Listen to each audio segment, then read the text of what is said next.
All right, good afternoon, everyone, and welcome to the Black River Beach Neighborhood Center. This has been a spot where we've had a number of leader ethics events, and thank you for being here. We're going to talk today about fusion voting. But first, I'd like to thank our virtual sponsors. They are Festival Foods, Dave and Bart Scogan, Tom Houlihan, Ann Bryce and Bill Haviland, Joe and Pat Heim, and Suzanne Young. And our special partner in this effort has been Viterbo University's Rebuilding American Civics, and Sam Shinta, who is the professor and chief advocate of that program, he's here today, and he's been so important in supporting these efforts. Today's program is going to feature a really outstanding panel.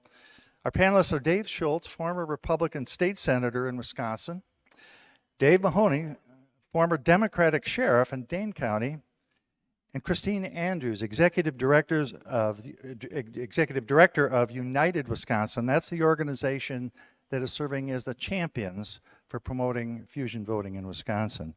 And of course, today moderating our program will be Rusty Cunningham, the former publisher and executive editor of River Valley News. So, as you may know, I'm involved with LeaderEthics, but I also wear another hat, and that is I am supporting the efforts on promoting fusion voting, and I've joined the board of United Wisconsin. And I'm doing this for a reason. Our current system with the leadership of the two political parties is not working. And it's not set up to work. It's not set up to fix itself. In fact, what we're finding is we're deteriorating into name calling and finger pointing and whataboutism as a response to almost all of the most significant, serious issues that we're facing. So we've got to promote alternatives. And I've really been impressed that the fusion voting concept does bring about an effective design to try to allow third-party views to enter into the conversation and hopefully in a positive way have a positive way of shaping and influencing. So, what is fusion voting? Let's take a look here.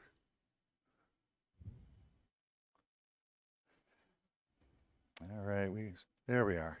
So here's a very simple sample on the ballot, okay? This is basically showing that there is a congressional race, and the top candidate for major party A is Claire Smith, and the top candidate for, all right, don't want to lose this.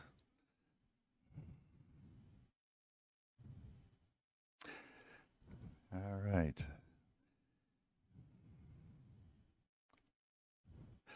The top candidate on major party B is Alex Miller, and also on the ballot is Claire Smith, representing the third party, in this case, United Wisconsin. And essentially, by putting the issue on here as a separate ballot, voters have a choice of who to vote for, regardless of whether it's in the independent third party or in the major party. They have a choice of voting. And when all the voting is done, they aggregate the totals by the individual. And so you can see that there was a comeback that Claire Smith came forward with the sufficient votes coming from the third party perspective that she prevailed in this election. And this is, by the way, a practice that's in place in New York and in Connecticut right now. So there are some more comprehensive ballots we could share with you, but we thought this would be a simpler way of explaining this in a clear and simple way. So next up is, why fusion voting? Where did this come from? And what many people aren't aware of is that for the first 120 years in our nation's history, fusion voting was common. It was a common practice. And in fact, it had played a key role in a number of key elections in that time frame.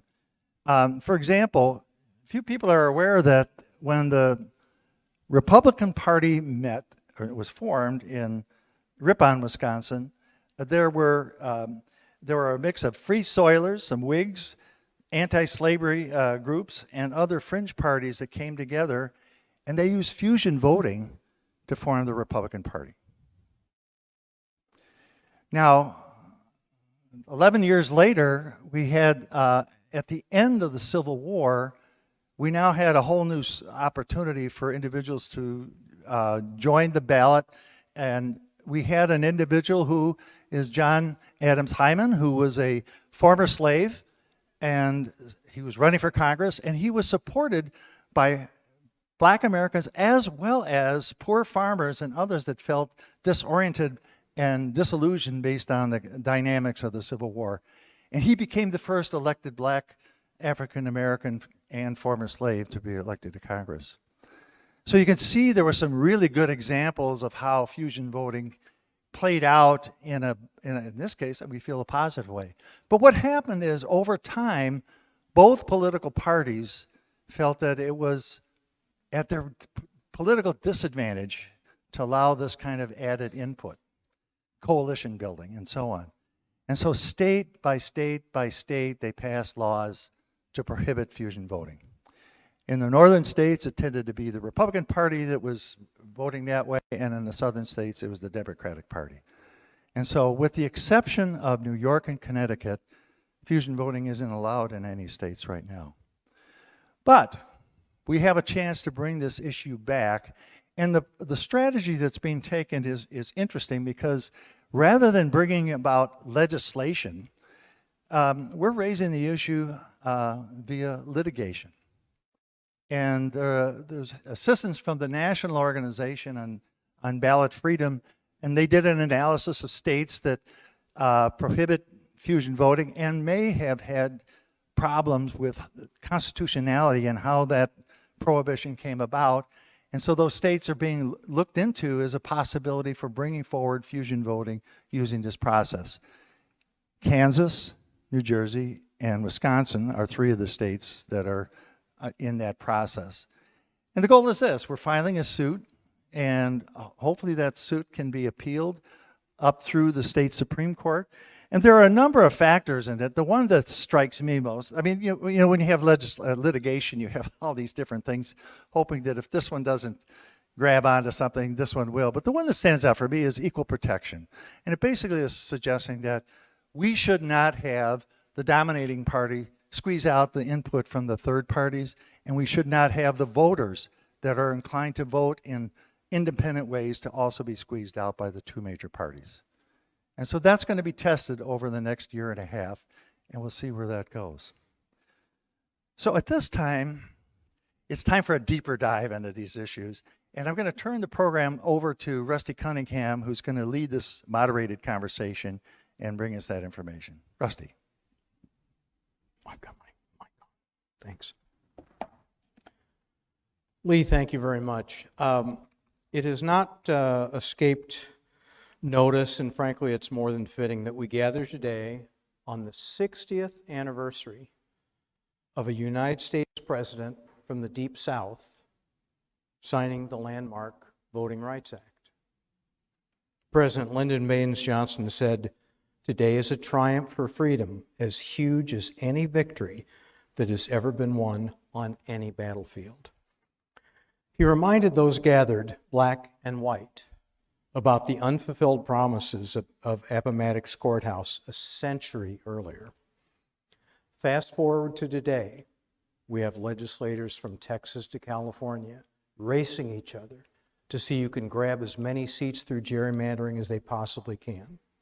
Meaning, the elected officials are working to choose their voters as opposed to voters choosing their elected officials. We're blessed today with two longtime public servants, one a Republican, one a Democrat, who are united and working together for a change as part of United Wisconsin. First question I have, and I'll ask each of them, but I'm going to start with David. After so many years serving in public roles, why are you working together on fusion voting? David? Well, thanks, Rusty, and thank you for inviting me. Oh, here we go. We can fix this. Thanks, Rusty, and thanks to all of you who are here today, and for those who are viewing us thanks for being here today because this is an important issue. Rusty asked why after 41 years of public service, I would continue to be involved and continue to serve. Well, I spent 41 years in law enforcement, 41 years with the Dane County Sheriff's Office, and 15 as the Dane County Sheriff. And every day, well, not every day, 4 days out of the week, I was at the Capitol. And I had an opportunity back then to work on issues with my friend Dale. And as the years progressed, I watched our democracy being challenged. In talking to folks who felt that their voice was not being heard at the election box. Just this past weekend, I talked to my two sons about fusion voting, and I talked about voting in general, and both of them told me, I don't vote, I'm not going to vote because my voice doesn't matter. Unfortunately, I hear that all too often. You know, I can't get away from being out in the public. I can't get away from sitting at the cafe and bringing up topics of political importance and the importance of our democracy and the right to vote. And to pick the brains of those in our community that I served for so many years. And a consistent message was, I'm not being represented by my party. I'm not being represented by my government. I'm not being represented at the voter's box. And that concerns me. Our most basic right is the right to vote. To vote for those who represent our ideals and what's important to our communities and to our families. Even more so in Wisconsin. You know, there are two major parties. In Wisconsin, we don't bleed red and white, or red and blue. We bleed green and gold. We'll bleed even more on Saturday at the opening preseason game. But I'm concerned about our state. I'm concerned about our country. And I'm involved because I believe in what we're doing together, what we are co-chairing. And I believe in the formation and what's to come of United Wisconsin. I can't walk away. I can't walk away because I care what's important to us as Wisconsinites. I care what's important to us as Americans. We have far more in common than we have separating us. And as recent as the last month and a half, as candidates start to emerge for Wisconsin's next governor, all I hear are war cries for the opposite side of the ticket. That's not what unifies us.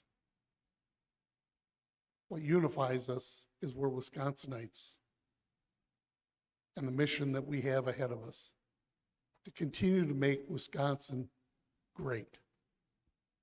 So I look forward to serving you, continuing to serve you, because that's my mantra. David, thank you so much. Dale, same question for you. Why, at a time when you could have just said, I'm going to go do something else, you are continuing this kind of an effort to push democracy forward? Well, let me just join my friend in welcoming you and thanking you for your citizenship. I'm here because of you. I've been lucky enough in my life to have been involved in politics for over 50 years, and I'd like to think I was still sort of involved, maybe not professionally or on a full-time basis. But to me, it's important that each of us recognize we have a responsibility to our fellow citizens to make sure the process which serves us is healthy and works for us. So what do I mean by works for us? As I go around my community, I hear a lot of different voices. Some people are concerned about voter integrity. Some people are scared to death that they're going to be unable to feed their family with the rapid price of groceries going up. Some people wonder who's looking out for their industry as competition isn't exactly what it once was, and that antitrust laws aren't being produced. Some people are just scared to death their children are going to grow up in a world that is absolutely toxic, not just in a sense of interpersonal relations, but their children will be poisoned. You know, and to me, the whole reason for being involved with politics was to work on these and other problems in a collaborative way that would best serve all of us. And for most of my career, I would say I had lots of disagreements with people around me, but we didn't hate each other. And at the end of the day, we were proud when we could jointly stand up in front of our constituents or the public in general and say, we have a solution which we think is worth trying. And these days, I don't know about you, but I suspect you're here because you have a sense that we've lost that ability to work together to solve problems.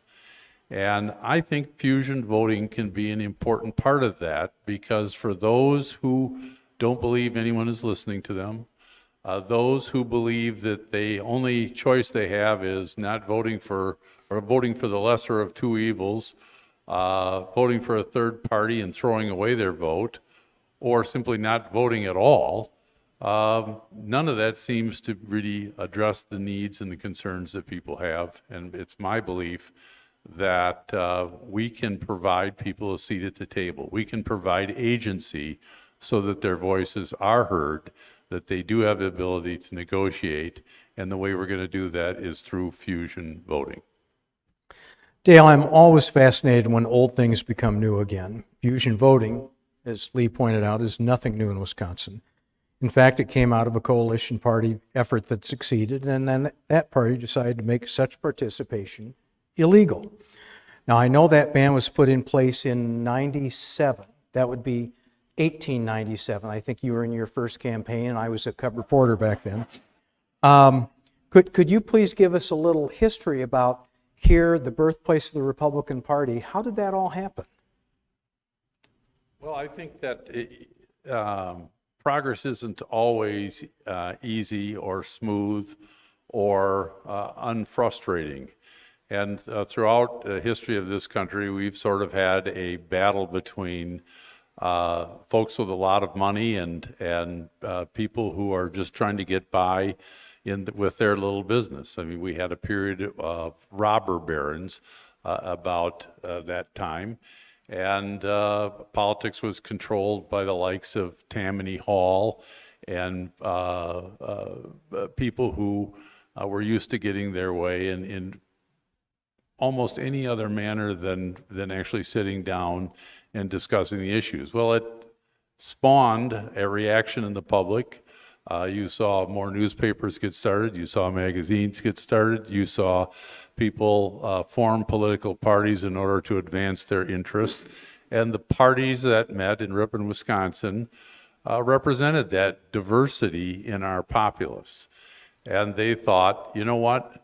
I'd rather take half a loaf or a slice of a loaf and face the future than to get nothing at all. And the way to do that is to come together and fuse our votes. And they came out with the notion that they would give up being a Whig or a free soil candidate or an anti-slavery candidate or an anti-Nebraska candidate, and they would become Republicans. Well, arguably, it is the greatest political movement in the history of this country, given the fact that it has held power longer than any other political party. But we find ourselves now in a situation where I think the party has run out of ideas. I don't go anywhere and have people tell me that the most important thing is we need the president to have more executive orders to replace the legislature. I don't go anywhere where people suggest to me that the politicians should spend their time insulting one another and members of the general public, or threatening to arrest them, jail them, or that what's really needed is we should have a mass deportation of citizens. What people tell me is they want somebody to work on the issues, as I mentioned before, that really are meaningful to them. And I think that's the history of this country, repeatedly dissatisfaction of being followed by people who invent ways to move forward. The progressives who replaced the oligarchies and the robber barons that we had before advanced a lot of very attractive ideas that were very popular with the voters. And that's generally what happens is parties run out of ideas and something else new comes along that captures the public's imagination. Right now, people are just basically worried about the system, and what we're proposing is to get back to the things that we all kind of agree on. And first and foremost of that is the rule of law, our educational system, our environment, and what we're interested today in is hearing what you have to say, which is important for us who are proposing to start a political party if our lawsuit is successful. And we hope that we can begin the process of winning your trust, and we can inspire you to not only join us, but outrun us in pushing our fellow citizens into a reform that will benefit everyone, regardless whether they are Republican, a Democrat, a Constitutionalist, a Green Party member, or whatever. When we give people real democracy, and that's what this is about, is re-energizing democracy, we all win. We know that. In that spirit of hearing from you, I think you all got some cards and hopefully a pen as you came in. In about 15 minutes, I'll ask for your comments. So at some point, if you want to pass them toward the aisle, I think Mike will help collect, bring them up, and on the fly, we'll see if we can get some of those questions in a few minutes. David, after serving more than 40 years in law enforcement, are you concerned about the rise in nastiness and political violence? And will fusion voting help calm things? Am I concerned about the nastiness and violence? We need only look at Minnesota. We need only look at our own state legislature and Senate when we have sitting lawmakers who are concerned about going out into the public to hold town hall meetings and having to reach out for security. And I know that because I've had many calls myself from current lawmakers who, one, want my thoughts on their safety, and two, what they do to protect themselves from a security standpoint being out in the public. That should never happen. That should never happen in our democracy. When we hear elected officials say, you know, my opponent or the other side of the political party has done this to me, I can't wait to do this to them. When that occurs, we're not concerned about the priorities of the public that elected us to serve them. Government service means serving others before oneself. I believe if you don't believe that, you shouldn't be in government service. If you're there to serve yourself first. So I'm very concerned about the nastiness, the acts of violence, the demeaning of those on the other side of the political party. You know, I considered success in the 15 years as sheriff when I went out in the public and talked to people on both sides of the major political party, and we compromised to meet the needs of the public. That was success. I don't see that occurring in today's political process. Thank you. Dale, I'd like to better understand why seeking court action is the route that you've chosen. As a longtime legislator, are you suggesting that the two parties in power aren't likely to reform the system that works so well for them? Well, a friend of mine once quipped that the status quo exists because a lot of people like it that way. Well, a lot of people are the heads of both political parties. They only have to call each other names till people get sick of the other side and then give them another chance, and the merry-go-round goes around and around. The only thing that happens is the doom loop gets nastier and nastier, and it's not just confined to the political process. It chips away at the norms and the traditions of our society, where pretty soon the public resents each other, loses the ability to compromise and work together to get things done. So I think that both political parties, major political parties, are somewhat to blame for the situation we're in, and I don't think it's reasonable to expect that they're going to give up their power. But we have observed that the Constitution gives us certain rights, certain freedoms, and among them is free association. And we note that historically, fusion voting was a part of our history, and there's nothing in the Constitution that prohibits it. We're asking the justices to suggest that we have a right to fuse our votes. We have a right to support the candidate of our choice, whether they are part of another political party or not. And we believe that by doing that, we're going to deal those folks who are alienated back into the process, where they're going to have the opportunity to negotiate with others who may not be of the party they voted for on issues that are important. In other words, what we're suggesting is that many people want the right to support a candidate rather than a political party. And by supporting a candidate, they feel like they can have their voices heard when that candidate, as their agent, talks in the political process with the political actors. The Working Families Party in New York is a good example of that, where they can point to all kinds of successes they've had after elections with sitting down with the party that they fused with through the common candidate and negotiate a compromise. David, I'm curious from your perspective. LeaderEthics has led several forums about ranked choice voting. Do you consider fusion voting a complement to that or a competitor? I see it as a complement. It's not a competition. Ranked voting is not the same as fusion voting, in that you can have a major party identifying a candidate or siding with the priorities of a candidate, while that United Wisconsin, as an example, candidate may also identify.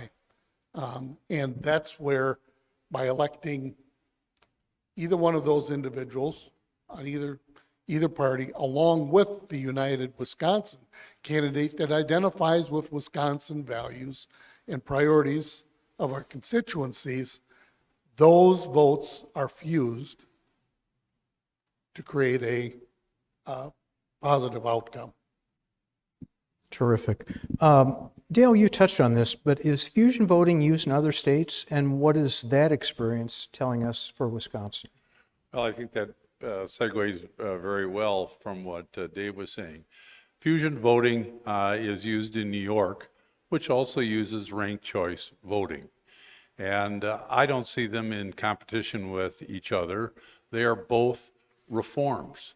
And I'd like to see Wisconsin be noted again in this country for being a laboratory for democracy, for improving our governance. And by sponsoring this discussion, by stepping forward and filing this lawsuit and demonstrating that we're prepared to start a political party. We think we're in that great Wisconsin tradition of reform and improvement of government. And it's working well in New York. And I think there's a growing interest in this country that we need to reform the political process. And we should be open to trying a number of different ideas. So we think we're actually helping ranked choice voting by adding another voice to the mix for reform. Thank you very much. For both of you, I'll start with David. Does the political climate today discourage citizen involvement and candidate recruitment, and will fusion voting help with that? Well, I believe that fusion voting will create some additional hope in the souls of our electorate. As I said early on, I hear from folks who believe they're not being represented, that they don't have a voice, that their vote won't matter. Nothing could be further from the choice. It won't change without every one of us being involved. So I believe that we're moving in the right direction, and I am actually energized by the direction that we're going. Well, I noticed something here today. Everybody had a smile on their face walking in here. They were excited to be here. I think that's hope, Dave. I think you said it very well. And I think that people were reaching out like they were reaching out to their neighbors. And I felt comfortable immediately. And you know what? That's a society I want to live in. And I think we may have started something here, and it could be contagious. And I think in the long run, that's exactly what we need. I'm tired, I don't know about you, of going to meetings where people have demonstrated that all they do all day long is eat prunes and suck on lemons. They're miserable. It's time we got together, laughed, lived, and thought about ways that we could improve society as a whole, and along the way, make life better for our families. I have some really good questions that I want to get to from our audience. Here's one that suspiciously looks like it's written by a political scientist. We have a couple with us today. Where does the primary opposition of fusion voting come from? Well, the primary opposition comes from the two primary parties because they view this, I believe, view it as a threat to their political power. When in fact the power belongs to the people. Doesn't belong to the party, doesn't belong to the party chair. It belongs to the citizens. Well, I know that because a number of you mentioned it, that you're aware that I spent some time working on the issue of gerrymandering with Tim Cullen. And we discovered that the people who objected to doing something about gerrymandering were folks that had all the power, and it was serving their interests pretty well. Well, I would submit to you that the current process of forcing everybody into a straitjacket of association with a party that they may not really agree with, and being forced to only have a meaningful choice in those two political parties because you're either not going to vote or you're going to be forced to vote for somebody who doesn't have a chance. That this is the best way for them to be heard, and that unnerves a lot of the party bosses and their moneyed interests that now seem to be making more and more of the decisions, even to the point where we bring them in as special agents of the government without ever electing them, or without taking them through a normal vetting process for hiring. So I think that, we need to recognize that the parties need to reform. They haven't listened to the many voices that are out there that have been pointing that out. They quickly turn them into enemies, particularly anybody in the news media or academia. So I'm for laying the wood to political parties and enforcing change. I'm going to blend a couple of the questions that frankly are quite good. And this is pretty practical. So how does a person become the candidate for multiple parties on the same ballot? That's one, but the other is related. Politicians commonly say that they want to hear from people. And that is so important. But with the two-party process, there will just be two parties, two candidates on the ballot. So how does political spending really confront fusion voting? So let's break this down. How does a person get on the ballot in multiple lines of that ballot? And tell us how that counteracts the two-party system. Well, the first thing that you need to understand is we're beginning a discussion by our actions. Obviously, if the court says we're right in the Constitution, it gives us certain rights, and that they want to make that a reality, their people are going to have some say. The courts will obviously have some say in how we bring this about. My guess is the political process would be seeking to have some input into the process. And other people who are already in office may have a specific role. And I think it's important that we recognize that we have to be prepared to listen to others around us and move forward a program that will work, and it will likely be different state to state because elections are creatures of the states. And with the exception of like the voting rights and certain national laws that give citizens rights, one man, one vote, for example. I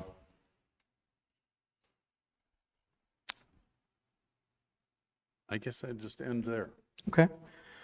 Not shockingly, there are questions about money in politics. And I have a couple. I'll try to pull those together. How does fusion voting impact that, especially after Citizens United? Well, I think that fusion voting and United Wisconsin will serve to tone down some of the violence and negative rhetoric on both sides. And in essence, wake up the two political parties that the citizens are speaking to priorities, not to their respective political parties. I think it will take every one of us to diminish the monies that are impacting politics today. When in fact, at the national level, you have to be a millionaire to run for office. And when you leave office, you're a multi-millionaire. In my mind, that's wrong. Again, the right mindset for somebody entering government service at the local, state, or national level is service. Service to others before oneself. And sometimes that results in sacrifice for the better good and impacting the monies that are in politics today. There literally is not a day that goes by that, whether it be through social media or the phone or text message, I'm not hit up with a request for money. And I've been retired, well, not retired. I went back to work right away after I retired from sheriffing because I didn't like retirement. And I felt a lack of service. Again, it's part of my DNA. But not a day goes by that we were not being hammered with a request for money. And I think that fusion voting, the creation of United Wisconsin, will help diminish some of that impact. Money's the problem. There's just no question about it. It's why we have a wonderful movement going on nationwide that I support, the move to amend. I don't know that fusion voting is going to directly eliminate the problem with money in our elections. You know, it wasn't that long ago when a president left office by the name of Harry Truman. He and his wife packed all their belongings in a station wagon and drove home. That was the end of it. Now you got to have a presidential library, which I basically support libraries. I don't think that's a bad thing. I think it's actually a fairly decent tradition.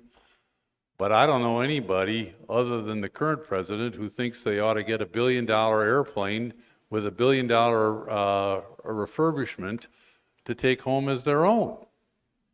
I don't know anybody who thinks it's a good idea for legislators to be able to trade stocks with the information that they're privy to, or presidents to be able to hide what's actually going on in the businesses they control. We did have a tradition in this country. We did have some guardrails which people had confidence in, but they're gone. But let me just say this. I don't know that there's a silver bullet out there. I think that it's true that there's a broad consensus in our society that money is a problem, and it's going to take some smart people sitting down and working on it, like the folks who are involved in Move to Amend, like Senator Feingold and McCain, who wanted to harness it. The first bill I put on the floor of the state Senate when I became majority leader was campaign finance reform that was sponsored by Senator Ellis and Erpenbach, a compromise. I don't know that what we put in place won't have to be refreshed from time to time, but I do know this: fusion voting for people who have a passion about money in politics, fusion voting will give those people a seat at the table, because if they can convince enough people to make that the major tenet of a political party, and believe me, those of us who are interested in United Wisconsin are prepared to listen to all voices, we might be elevating campaign finance reform way up. We had to make some very difficult choices as we sought to get ourselves known. But I suspect there are a lot of people who would be fired up over the idea of money. And if they represent 6 or 7% of the population, as the example that you saw earlier, they can be the deciding factor, and they can lay down the law and say, you either vote for this the next election, or we're going to withdraw our support from you and we'll look somewhere else. And I think that's what we need. We need more democracy in our democracy. We need to give people with passion for the right reasons an opportunity to sit down and be a part of the process. That's what fusion voting will do. It's not going to be a silver bullet, but it's going to empower people for a long period of time to be players in a process that we know needs reform. I don't want to forget this, that Dale, along with the late Tim Cullen, received the Legacy of Ethical Leader Award from LeaderEthics earlier this year. So you're very well known and admired for doing what you think is right. Well,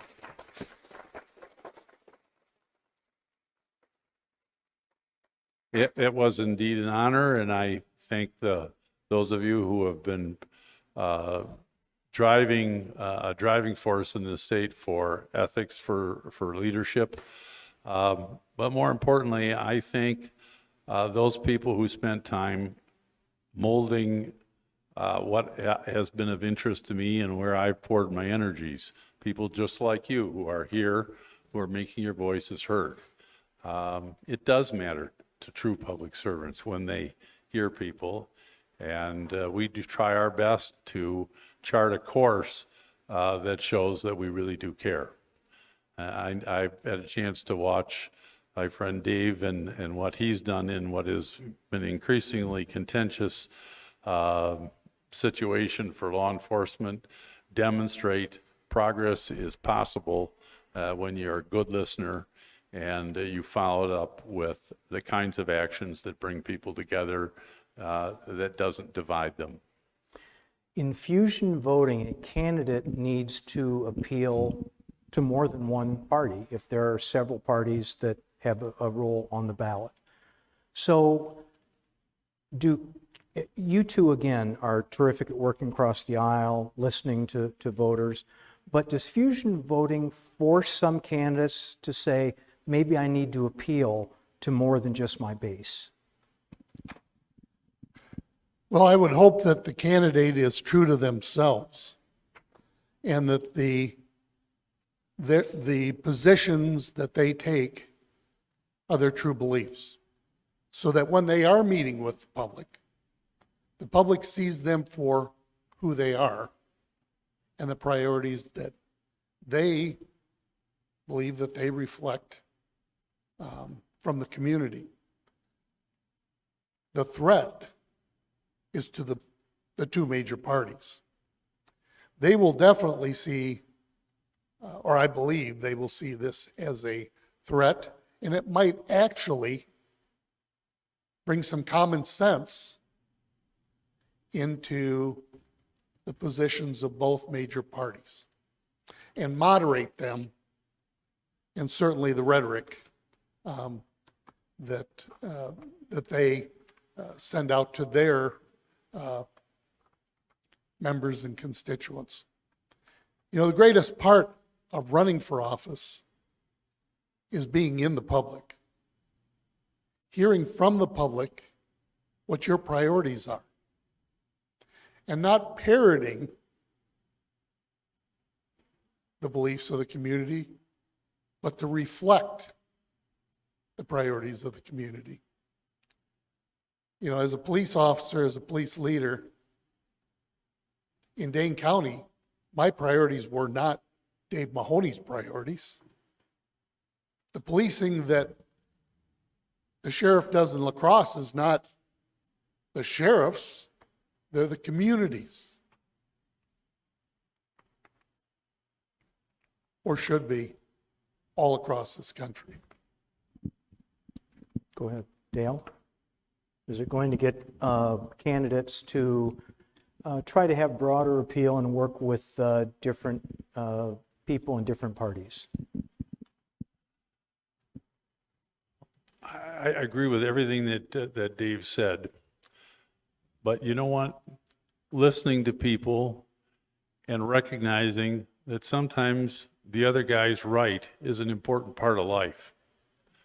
John Maynard Keynes once said, when confronted with new information and facts, I sometimes change my mind. And you, sir? I'd like to think that the political process gives me an opportunity to teach some people some things about my experiences and things I know.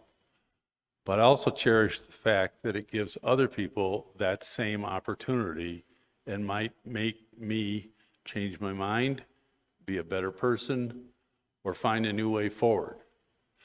So I think that the more democracy and the more listening that we have, the best chance is there for us to chart a positive future. When we eliminate people's opportunities to participate in a meaningful way, I think it's easy for the merchants of hate and demonization to have their way. The best thing that we can do to threaten that regime is to come together, discuss issues, become friends, enjoy life, and show people that there is a different way forward. And again, that's where you come in. I hope that what comes out of this is a renewed passion for citizenship. And I know I'm talking to a special group of people because you wouldn't be here if you didn't already have those seeds. But what Dave and I are hoping as we go around and talk to people is that you're going to become the leaders. I watched this happen with Tim Cullen as we went around the state. Pretty soon people were so far ahead of us, we were scrambling to keep up. And that there were more people out there talking about what gerrymandering was and how it was hurting people and how it was the worst form of rigging elections. And we need to, right now in this very difficult time, stand up to both political parties and say, enough is enough. Don't you have enough to do with trying to run an economy and treat people fairly and to help them through a very difficult situation as they try to provide for their families? If we all stand together, we can be a very powerful voice, but it means that each and every one of you has to find, you don't have to be everything for fusion voting, but if there's something that needs to be done. I had one guest say to me when I walked in here, we need a 5-minute elevator speech. You got to give that to me. I thought, you know what? That's a great idea, and I hope you'll take that on as a charge with maybe 1 or 2 other people, and if we do that, we're going to advance the cause. So I invite you to join us. You don't have to give us any money. We do have a website. We'd really appreciate it if you'd go to it and examine it. You'd use it, share it, and help us chart a course where we can get this done in Wisconsin. And have a conversation with your neighbors. And when you're out in the community, when you're at the cafe, when you're meeting with neighborhood groups, when you're at faith-based gatherings, talk about this. Because as passionate as Dale and I are about this, we are not going to do it alone.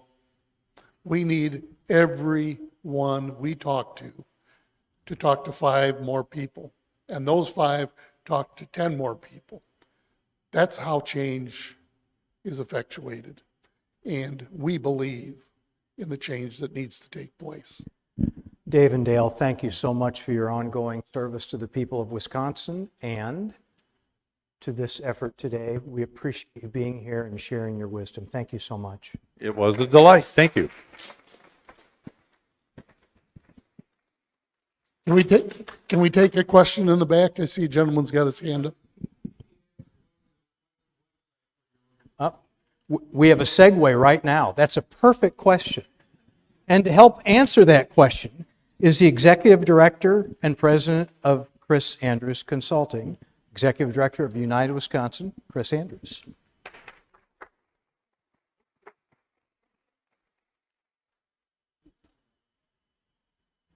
Yeah, microphone. Yeah. I want to say thank you, Lacrosse. It's great to see so many of you out here, and it's good to be back in God's country. I have family who live here, so I love being here. I want to thank a couple of the people here, particularly Lee Rasch and Rusty Cunningham, but I also want to point out that Dr. Joe Heim is with us.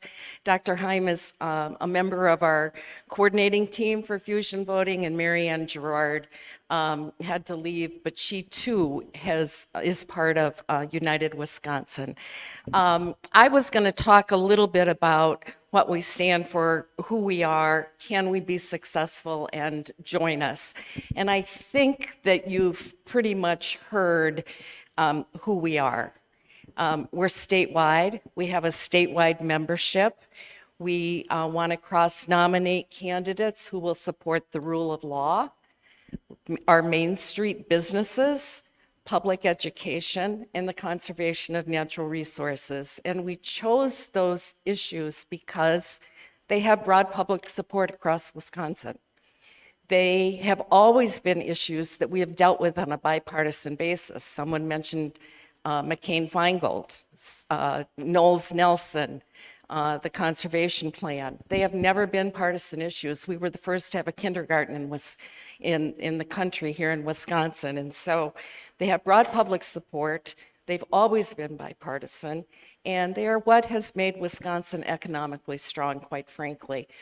A little bit about our leadership, just so you're comfortable with that. We are from every corner of Wisconsin, Dale and Dave, urban and rural.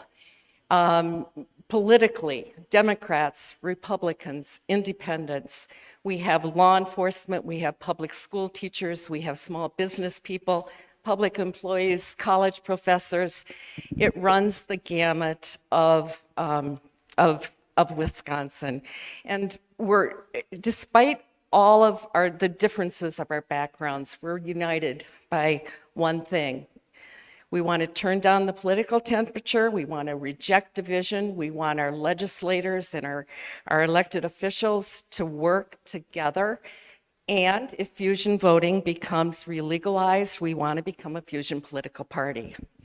Just very briefly, the political middle is no longer silent, but it is unheard. And most Wisconsinites are not on the far left, and they're not on the far right. And our Marquette Law School polls really consistently tell us that. Less than 20% of registered voters considered themselves to be very conservative or very liberal. 1/3 of respondents consider themselves to be politically independent and ideologically moderate. So from those numbers, it's really reasonable to conclude that it's the middle of the political spectrum that decides both our partisan and our nonpartisan elections. There's a lot of people who throw the word great around these years. And the United States emerged as the predominant world power during World War II.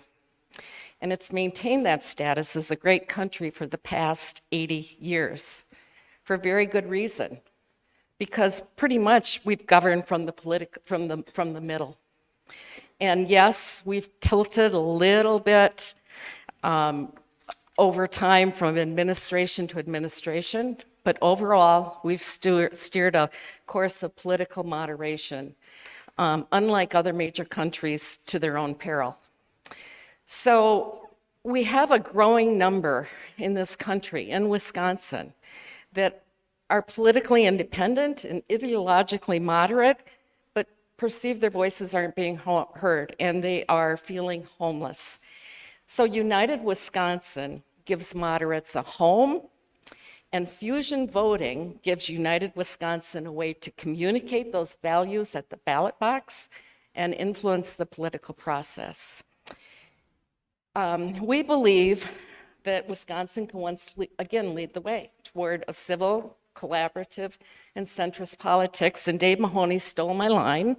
That is not red or blue, that is green and gold.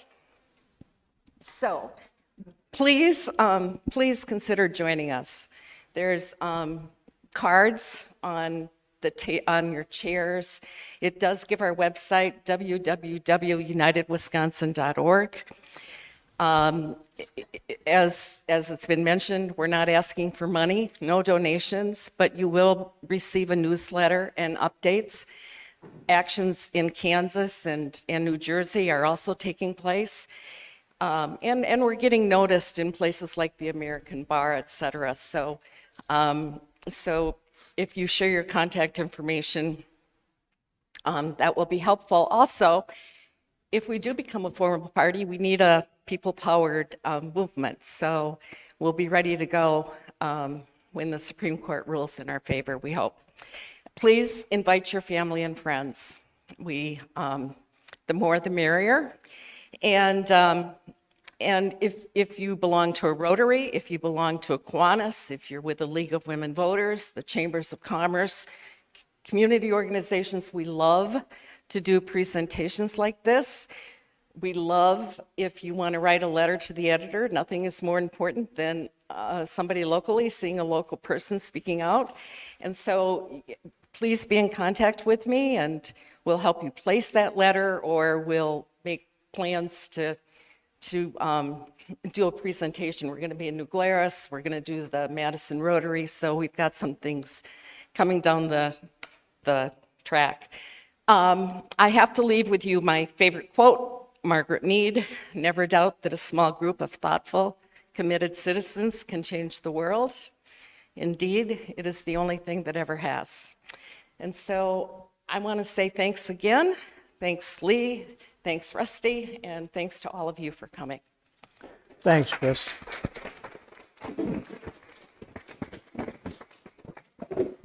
And to wrap up today, please join me in welcoming back the founder and executive director of LeaderEthics, Lee Rasch.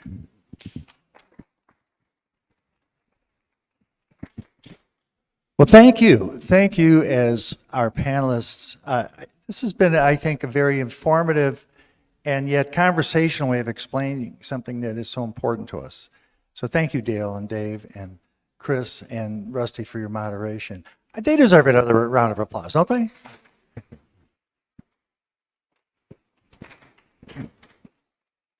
So finally, I just want to give you a preview of our next Leader Ethics program. It is on September 17th. It will be in a partnership with Viterbo University. We have a long list of sponsors, community organizations like the Chamber of Commerce and Great Rivers United Way, statewide organizations like the Wisconsin Broadcasters Association or the Wisconsin Newspaper Association. I'm leaving some off. But the topic is going to be the changing landscape of local media. And one of the things we are recognizing is that the problems that we're trying to overcome and face, they come in layers. And one of the significant layers has to do with the declining support and the utilization of resources for local media and how that exposes us to increased misinformation that affects us all, including in our communities. So this will be a great program. I encourage you to put it on your calendar, and I hope to see you there. Once again, thank you for taking time out of your schedule in this summer. Enjoy the rest of your day. Thank you.